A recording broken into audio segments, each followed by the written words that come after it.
Okay, so I will take up Itzal's challenge, which is try to say something new about the Megillah. The problem here is I don't know what we've talked about in the past here. I mean, I've taught the Megillah many times, and I don't know what I have taught here, especially since I learned Megillah. I learned the whole Megillah with Uri last year. So, you know, I've said many things about the Megillah in these walls, but how much of it was in the shir and how much of it was when you guys were, how much it was 3 years ago before any of you were here, besides for, you know, Chaim and Yuri and whatever and Shua. So I honestly don't know, but we'll talk about the Megillah until, you know, for a little bit, and then fine. What? I have no idea what you're using. Okay.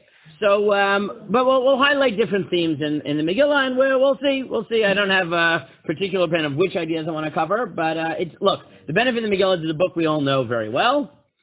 And the Tal is like, that's why I know everything about this book. I didn't say I know everything. I just don't hear anybody saying something new about it. Okay, fine. So let me start, since I just mentioned this to Yosef. Let me give what? Oh, for sure. Yes, right. Foreman has this nice thing about stories that everyone knows, that the problem with them is you get caught in what he calls the lullaby effect, right? It's the story we know too well, so that we read it and we don't realize how weird it is. His book is very good, but as I mentioned to Yosef, I happen to think that Ray Foreman's best work on the Megillah, for some reason, didn't make it into that book. It's a different audio series he gave a long time ago, but since you have both... Ray Foreman's work is excellent. His work on the Megillah is excellent. But I really don't know why this didn't make it in the book, because I find it to be even more fascinating than the stuff he does cover in it. So maybe I'll start with that, okay? So he has a whole series on the Megillah where he highlights the extent to which the weirdness of the Megillah can be boiled down to its treatment of a single word. A word that appears almost nowhere else in Tanakh. Which word? The word relating to the, like, forgetting. No, not that one. That's why I said it's not there, right? I know it's in that book. It's not this, right? In that one, he covers his Goats and Coats series material, right? Yeah, most of the Goats and Coats material and the fixing of the relationships of, you know, Ben Yosef and the resonances of Goats and Coats. Oh, well, maybe one day he'll do it. But there's one book that is not Hebrew that appears... Actually, you know what, before I get to that, I do want to tell you, here's something that you definitely have never heard of. Vital, if you've heard of this, I'd be very impressed.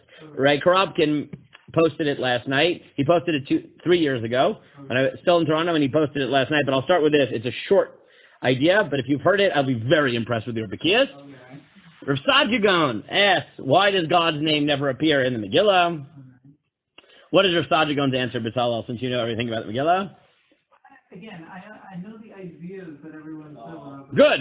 What's this idea? Why is God's name not there according to Rav Sajagon? Nobody answers the question. According to Rav Sajagon. I don't know. Rav Sajagon argues that the Megillah was originally a book. Oh, it was a text book, you know. It was originally a book that came from the Persian royal files, and was then canonized. And Chazal were worried that if they put God's name in it, what would happen? People wouldn't pay attention. No. That Persia would replace every time it said God with their God. But by removing any mention of divinity, they couldn't mess up which divinity we were talking about.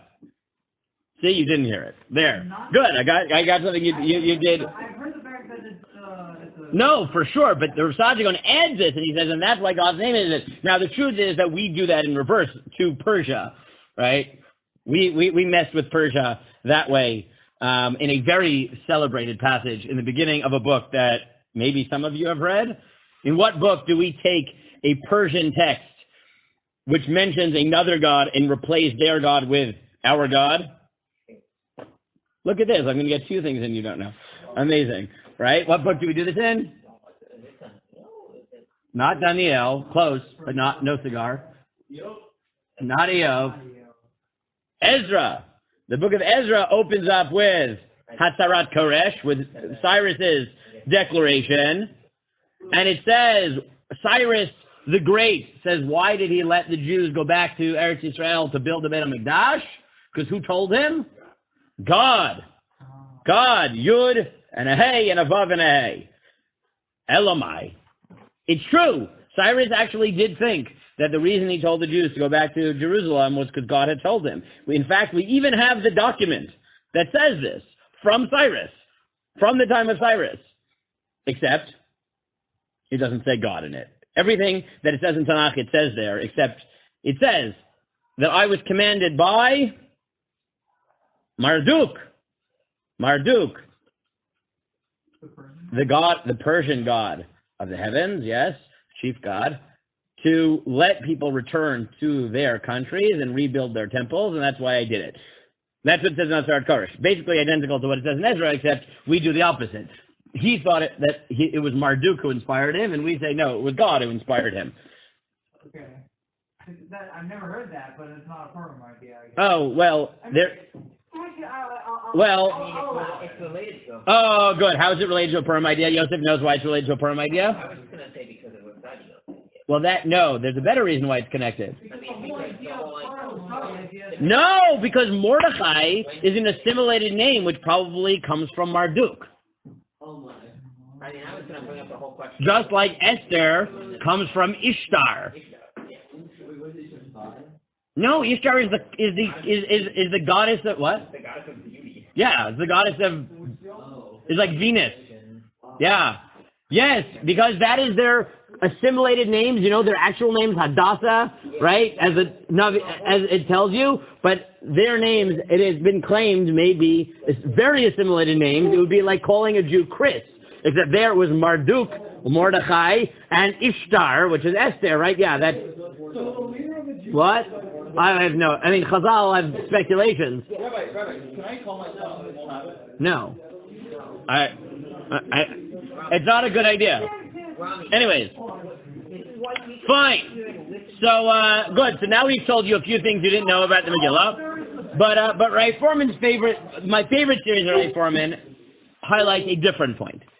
There is a word that in modern Hebrew you might not even realize is not originally Hebrew, but is originally found in the Megillah. But right now it is a very common word in modern Hebrew, and that is dot. No, not das, not dalid ayin tough, but dalid tough. Right? What does dot mean? Dot. What is in modern Hebrew? What does dati mean? Religious. Right? Dati. Right? That word comes from the Megillah. Dot. What's dot? All I can think of is the pasuk in. Yeah, so it comes up sometimes in the Torah, very rarely. That's one time when it comes. It's Eish, Das, Lamo. Yes, it does come up there, right? But it's a very rare word. I didn't say it never comes up. It's a rare word in the rest of Tanakh. On the other hand, it comes up many, many, many, many times. In the Megillah, in fact, it is a Leitwort, right? Leitwort is German for... In Hebrew, it's a Milah Mancha, right? A guide, or in English, a guide word. Right? It's a word that comes up that points to a theme by coming up over and over. Yes? Fine.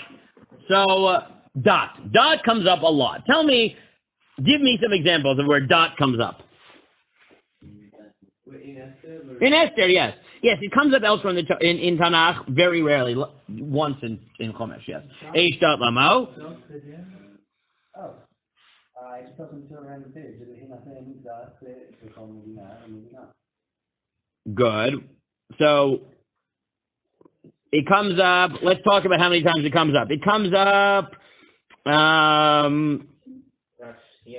yes, the first time it comes in Pasuk Chet is Hashtiya Kadat Ein Ones. The drinking was by the rule. What was the rule? That no one was forced. Kichen Yisad HaMelech. I'll call Rav Beitel Latzot Kirton Ish Veish. The law was that everyone did whatever they wanted. That's the law. That's the first time it comes up. Very good. Then it comes up just a few psukim later in Pasuk Tedvav. I could be missing some, but I think next time is Pasuk Tedvav. Oh, you're right. I already missed one. That's how often it comes up. Vayomer melech chachamim yodei itim kichin v'amelech v'nei kol dat yodei dat vadin. Right, this was the law. Right, he consulted with his officers what to do with Vashti. In pasuk Tedvav, kedat ma la'asot b'malka Vashti al asher lo asta et ma'amar hamelech Achashverosh b'yad Astarisim. Right, what is the law of what we should do? And then you get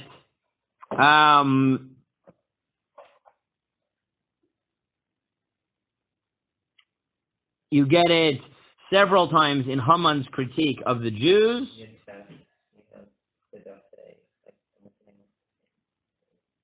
In Yutet where? In Parak Aleph? Yeah. Yes, you get it again. In Pasuk Yutet. Imal Melach Tov Yetei Dvar Malchut Milofanav Yikatev. Yeah. V'yakatev v'datei Paras U'Madai. Thank you. Right? That it should be written with the law of Paras U'Madai that since Vashti didn't come to the king, so she should be gotten rid of and someone else be given. And then Haman talks about Dot. What does he say? There is a nation who, Datehem show notes, they have their own laws, right? And that's why, and over you get this obsession with Dot, right? But here's the problem. There's a very big problem. If I ask you what is the role, the purpose, the definition of law, what does law do? What is law supposed to do? What do laws do? Norms, laws, restrictions, principles. Keep order and They keep order. Good. How do they keep order? What do they do? prevent people from doing things that are Very good. They prevent people from doing crazy things, from doing the wrong things. They prevent people who might act on a whim from acting in anger, acting frivolously, because there are consequences, right? The role of law is to constrain human passion, right? To constrain frivolity, to maintain order. Great. What is the role of law in the Megillah? We've identified as a light for it. What is its role? To be ignored? No, it's worse than that. Come on, Halavai should be ignored. Law is obsessive. Okay. Let me just highlight something to you.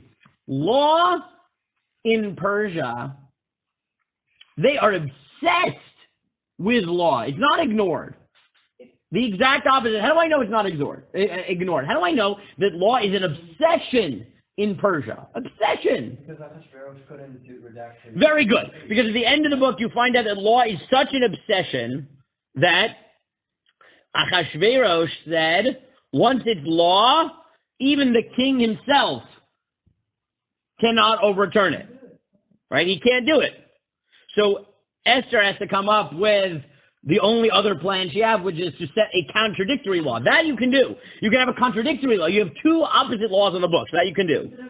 But to rescind a law, you can't do that. You can set an opposite law, right? You can say that on this day the Jews will be killed, and on that day the law is the Jews shall defend themselves, right? You can do that.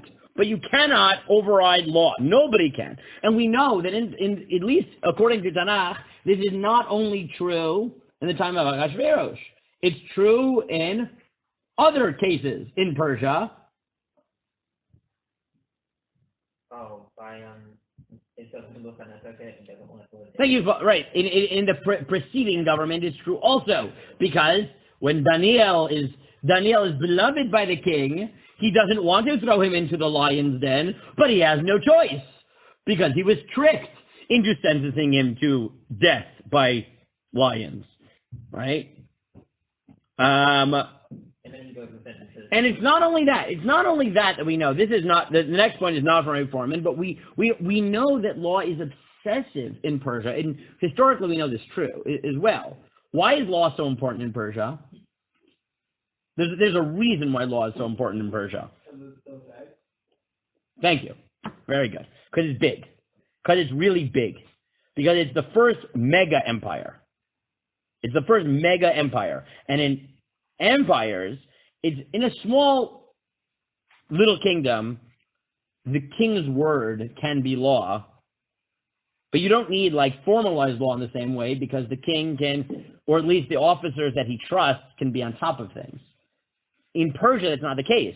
As Esther tells you, it's 127 provinces.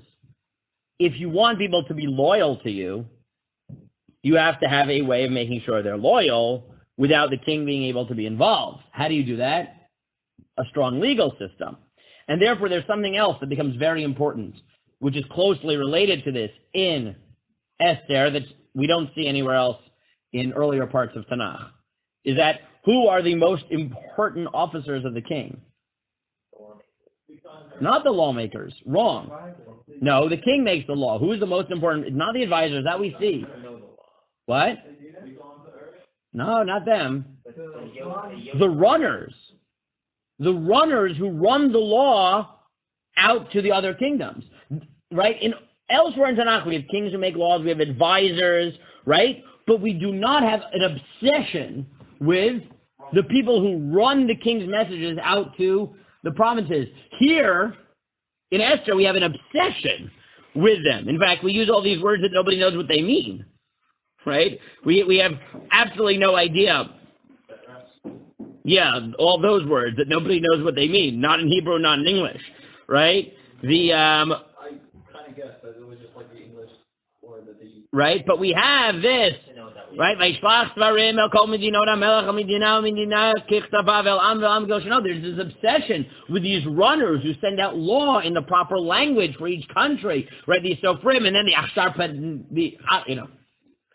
Panim, and the Pachot, and all those people, right? All these words that we don't know exactly what they mean, but because law is so central to the way Persia runs, so everybody involved in that process, the people who write the law, who advise the law, who deliver the law, who write it in different languages, right? This is an obsession in Persia.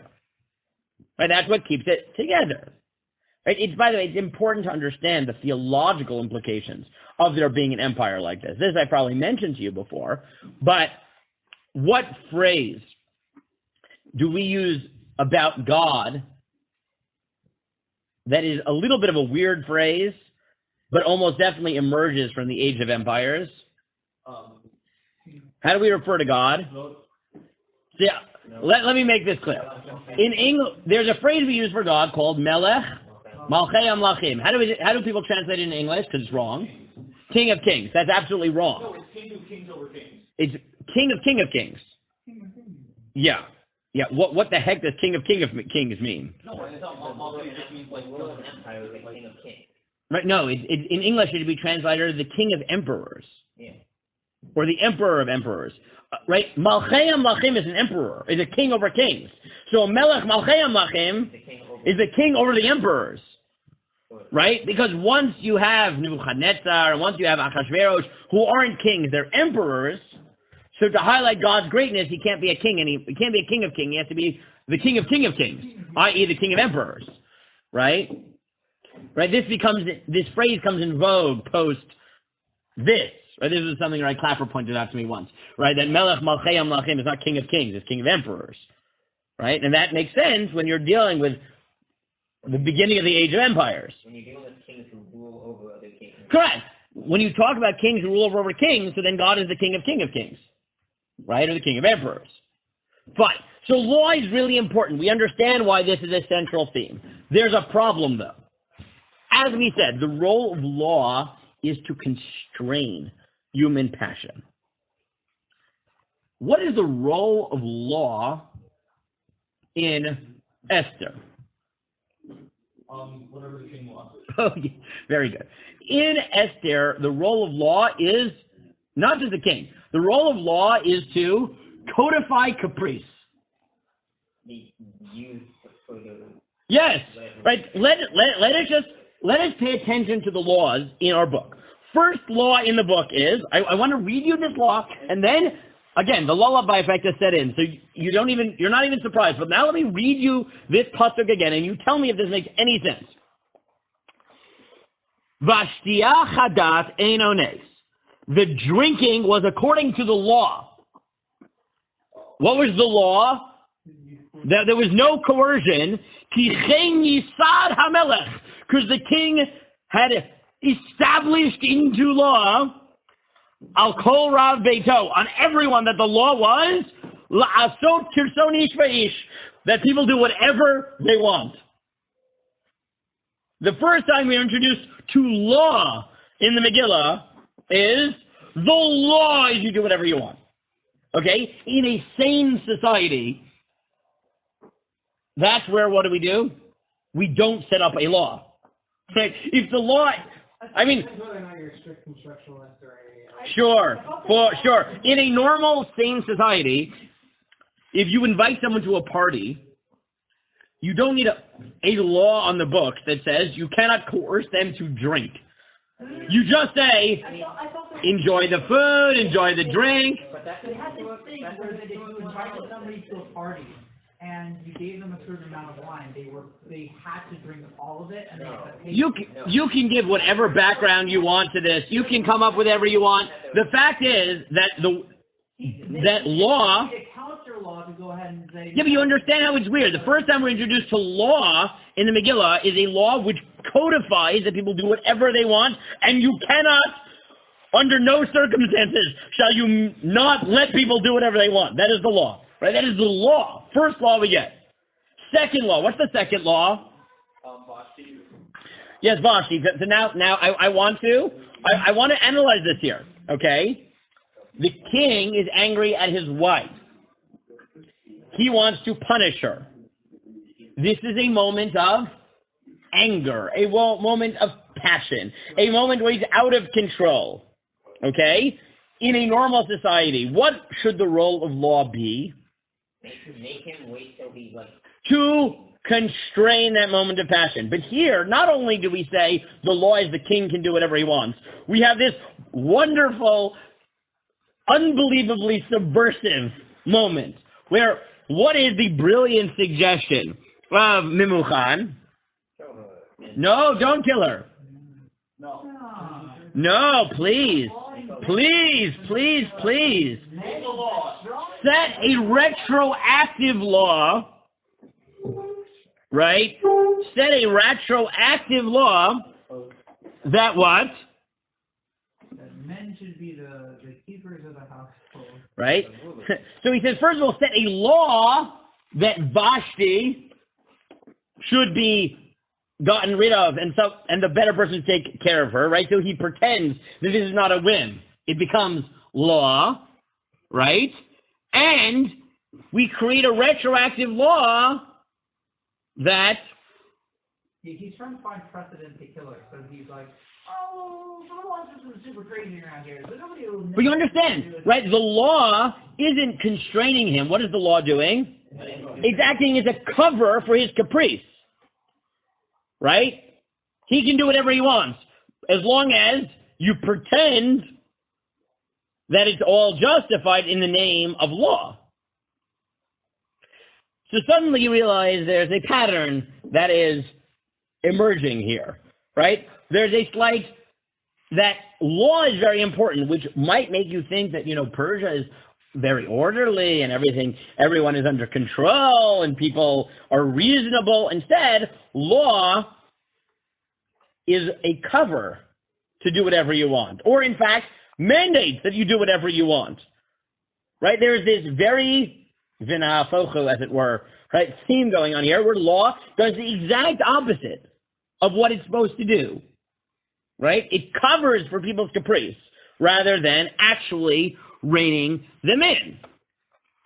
And then, in an unbelievable chutzpah, right, in an unbelievable moment, as we said, Haman decides that he's going to kill all the Jewish people. Now, why? We know. Why does he want to kill the Jewish people? Because one person annoyed him. Except Pasnished. You can't kill someone because he had a fight with you. Oh, I got a better idea. What am I going to do? Oh, I'm going to kill all the Jews. But why? Why? This is the unbelievable thing, right? He has a personal feud But how is he going to hide the fact that he really just wants to kill Mordechai as a personal feud? What does he say? Kill all the Jews. Why? Because they're bad for the king. They don't follow the law. Because they don't. Yes, listen to this. Yes, because he says, "V'b'chol medina v'medina makom asher dvar hamelech v'dato magia." Because wherever the law of the king reaches, right? Right. This is where it's going to happen. Sorry, I'm skipping already ahead. Right.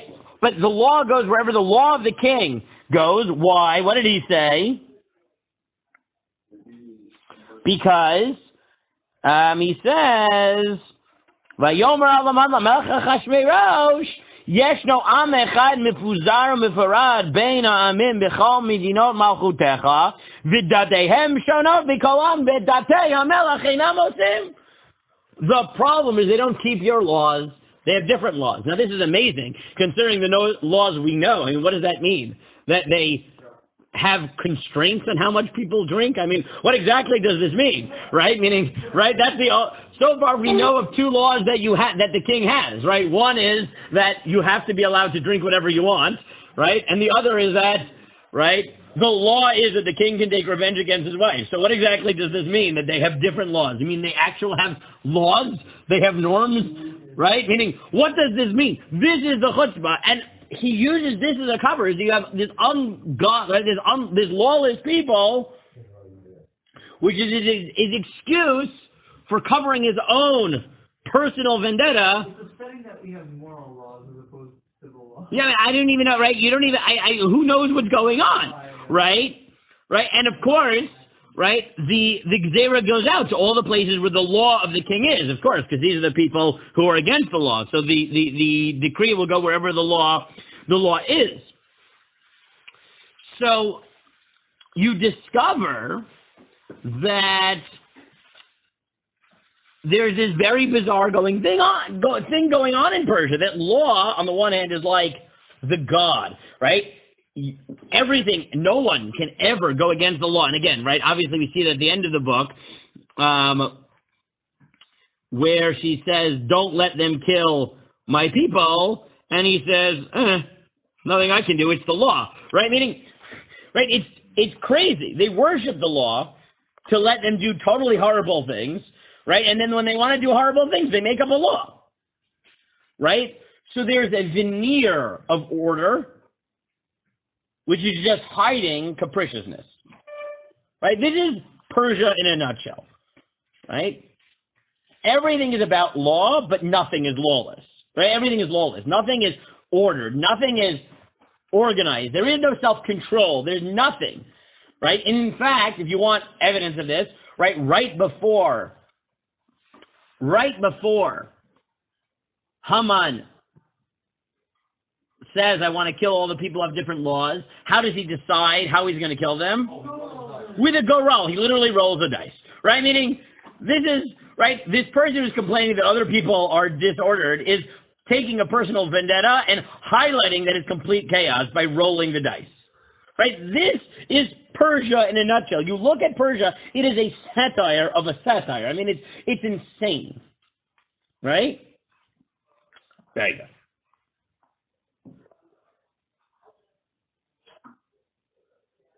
But there's a problem.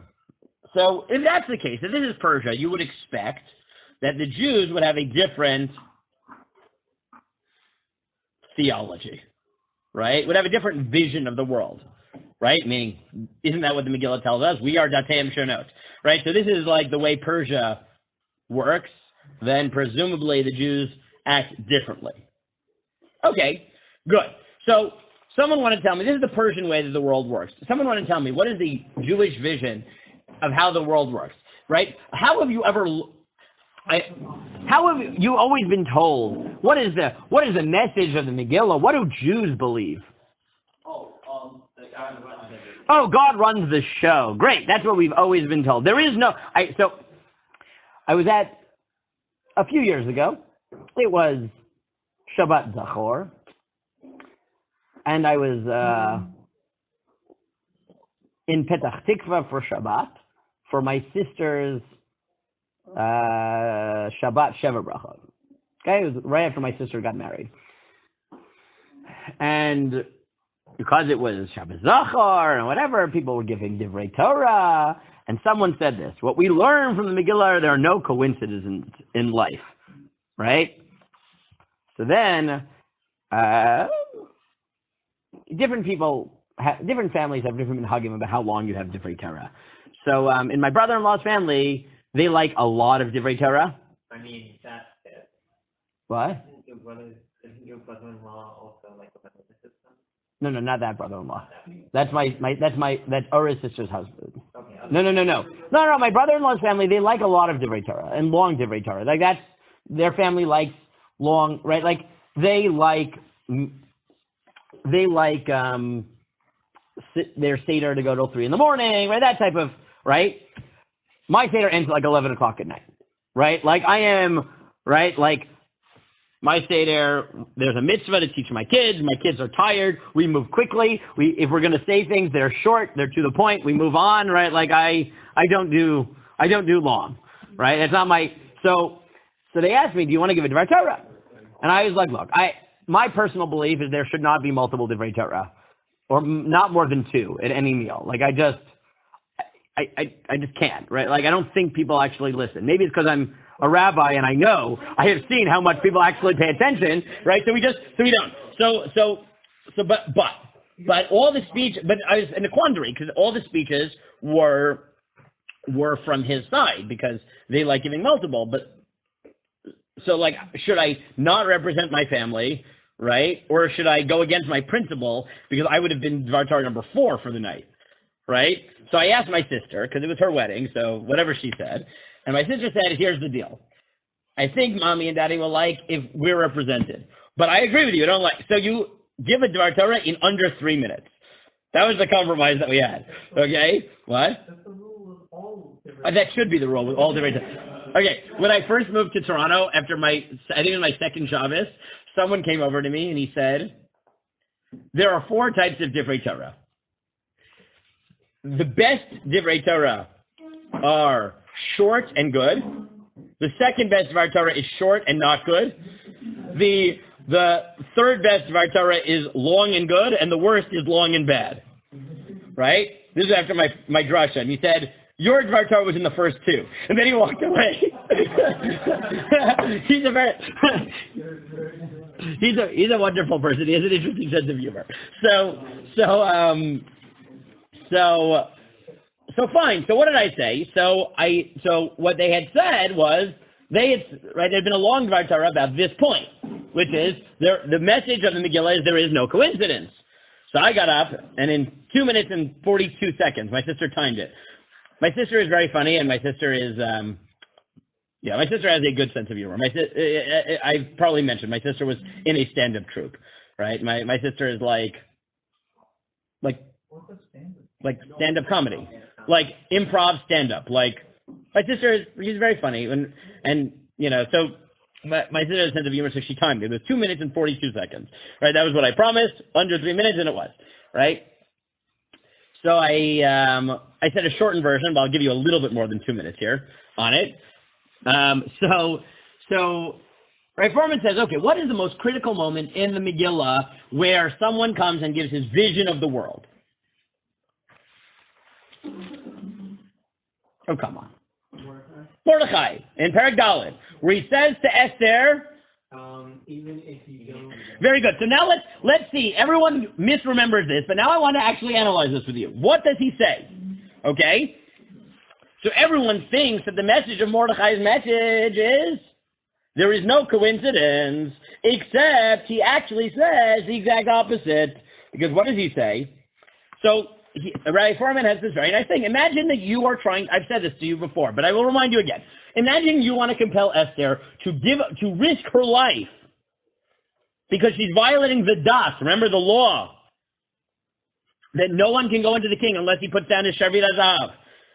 So Esther comes and says, if I go, I'm going to be killed. So what's the proper thing to tell her? If you don't go, we're all going to die. What does Mordechai say? The exact opposite. The exact opposite. which is, oh, you're afraid to die? No, you must go, because if you don't go, we will definitely be saved without you. Right? That is a very compelling speech, right?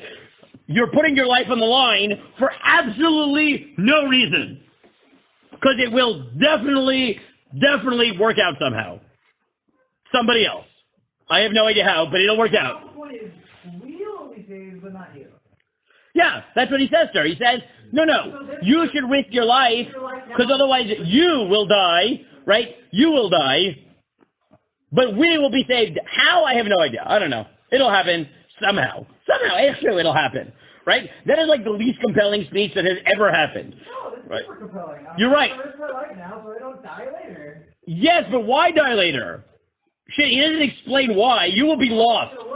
Lost. Why lost? It's not death. You'll be lost. Why will you be lost? I don't know. You'll be lost because you'll be assimilated into this miserable life of being queen. It'll be terrible for you. You will be terrible. You will be the queen. You will be the empress of the world. You will have a miserable life and be lost in your anonymous castle. So I mean, like, what exactly is going on? It's the weirdest speech ever, right? It's very weird. And if you read that and you say, yes, the message is that there are no coincidences, right? No, it's actually the opposite. He says, don't worry, you don't want to do it? Okay, it'll happen. I don't know, someone else will go. You should go because this is why you happen to become queen. But you don't do it, someone else will. I don't know, it'll happen. It'll happen, right? Something will happen. It'll be some other coincidence will happen. It'll all work out, right? So, right, Foreman has the following thesis, which I really like. And he says, the difference between the Jewish theology and the Persian theology in the Megillah are different than what you thought. Everyone in the Megillah believes that there's a certain amount of order in the world and a certain amount of chaos. But the question is, how do those play out? In Persia, the truth, the deep truth about the world is that the world is chaotic and capricious, and you do whatever you want, and there's no order, and there's no rhyme or reason. So how do you control for it? By pretending that there's order. You pretend that everything is law, that everything is under the veneer of dot. But when you just scrape behind the dot, it's unrestrained chaos, right? And therefore, you think about it, the laws are, people do whatever they want, right? The king pretends that his feud with his wife is an expression of a retroactive truth of how husbands and wives should interact, right? You pretend that the reason that you want to kill the Jews is because their law is different and therefore they are a threat to society, but really it's a personal vendetta, and you decided that they were going to be killed by throwing the dice, right? So the deep truth of the world is there is no order and there is chaos, right? But you mask that by pretending that everything is ordered and everything is legitimate and above board and thought out and law. The Jewish theology is exactly the opposite, which is the world has a telos, right? There is a end goal for the world. In the deepest truth, things will work out, right? The deepest truth of the world is there's an order. But who does what? And which person makes choices and how they make them, that isn't planned. Right? The deep truth of the world, there's an order. But that plays out in unpredictable ways. So Mordechai says to Esther, listen, the deep truth of the world is that God will save us. But the truth is, how that happens really doesn't matter. Sure, God set up a bunch of coincidences so that you can choose to use the opportunities that have been given to you to partake of the order, to be God's pawn, and to further the telos of the world. If you don't want to, that's fine.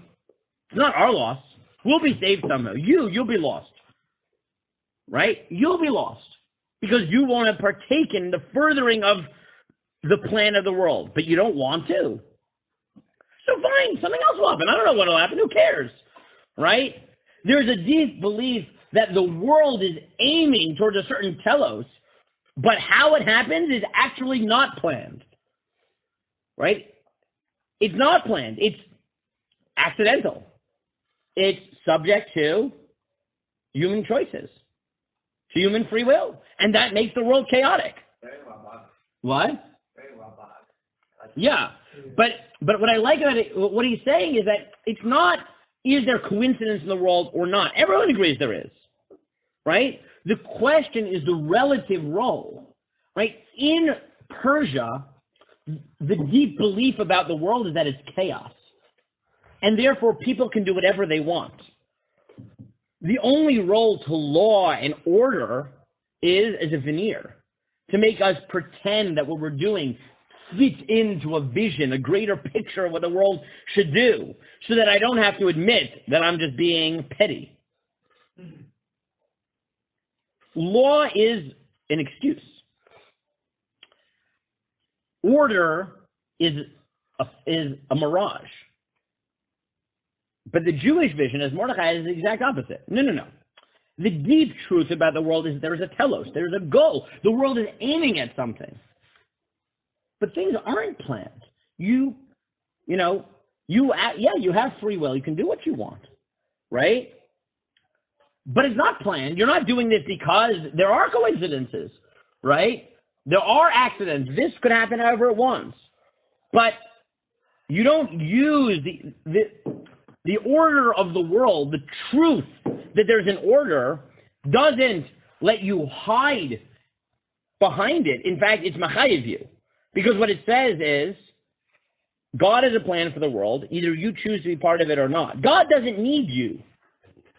Right? You need to choose to tap into the telos of the world. Because God has many pawns. He could use whatever he wants. You don't want it, he'll do something else. It's an accident, right? Because of free will, it's basically accidental, right? But if human beings take responsibility and choose to be the pawn that happens to push the telos of the world forward, it doesn't help God, it helps you.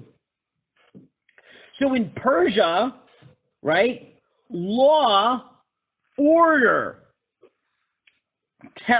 telos, the goals of the world, there are none, right? There's just capriciousness. You do whatever you want. But you pretend that it's this highfalutin expression of goodness because it's the law, right? You pay lip service to law and order. But your deep belief about the world is that everyone does whatever they want. Everyone acts on their own whatever. And the Jewish vision is the opposite, which is no. Broadly speaking, there's a plan for the world, right? Your job is to tap into that telos of the world and take advantage of the accidents, right? Is to say, by chance, I happen to be in the opportunity, right, in this situation where I have the opportunity to further the goodness in the world, to further the telos of the world. That may be an accident, but I nullify what's good for myself to tap in to the deep order that pervades the world, right? Those are two completely different visions, right? They both believe that there's a certain sense of chance, but the question is, do you use a veneer of chance, right, to justify your own whims, right? Or does the belief that there's a deep order in the world force you to take advantage of the chances and the opportunities that you just happen to get? Right? So it's not just different, it's inverse. right? And then Mordechai's speech makes a lot of sense, right? Listen, Esther, there is a plan to the world,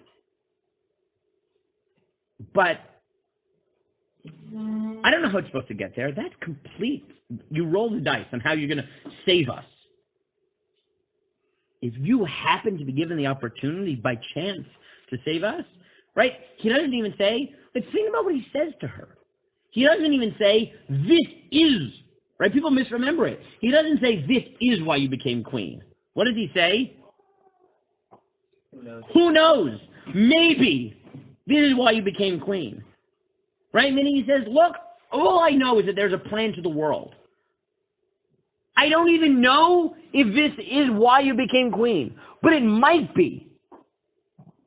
Right? It might be. It's possible that this fluke wasn't a fluke. Maybe it's not. Maybe it was an accident.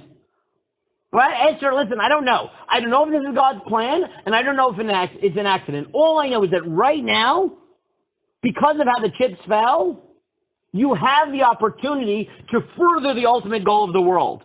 Do you take advantage of chance to redeem yourself or not?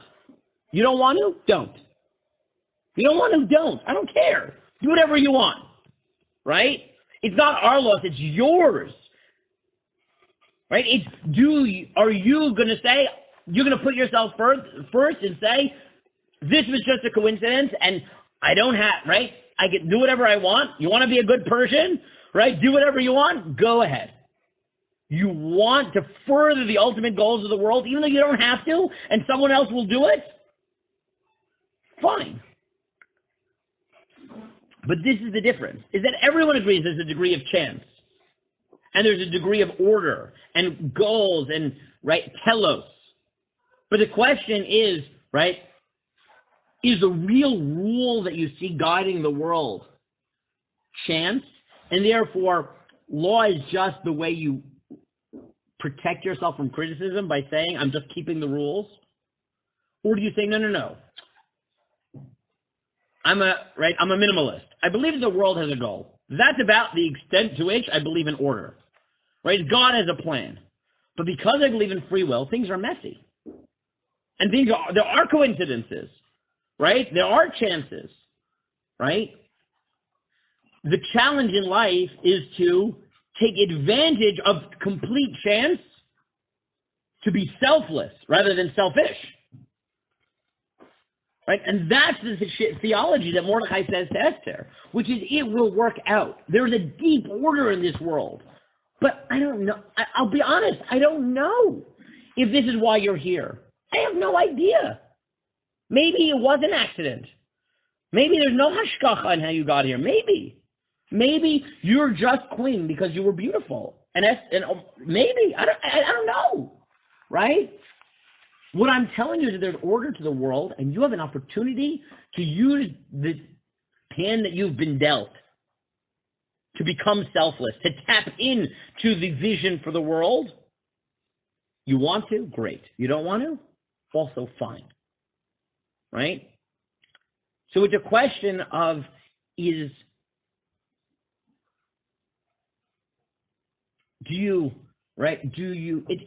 about responsibility. It's do you believe in an ultimate chaos and therefore people don't have responsibility because nothing really matters, and all you need is to cover yourself and make yourself look respectable? Right? That's the vision of Persia. You can always hide behind the law. Right? That's what Achashverosh says. I'll let the Jews get killed because the law's there. What can I do? Right? On a bureaucratic technicality, I'll let genocide happen, but it's not my fault. That's the law, right? Or do you say the opposite, which is what Esther does, which is, listen, the world will do what it wants. My job in life is to take care of opportunities and be as selfless as possible, even though I don't need to.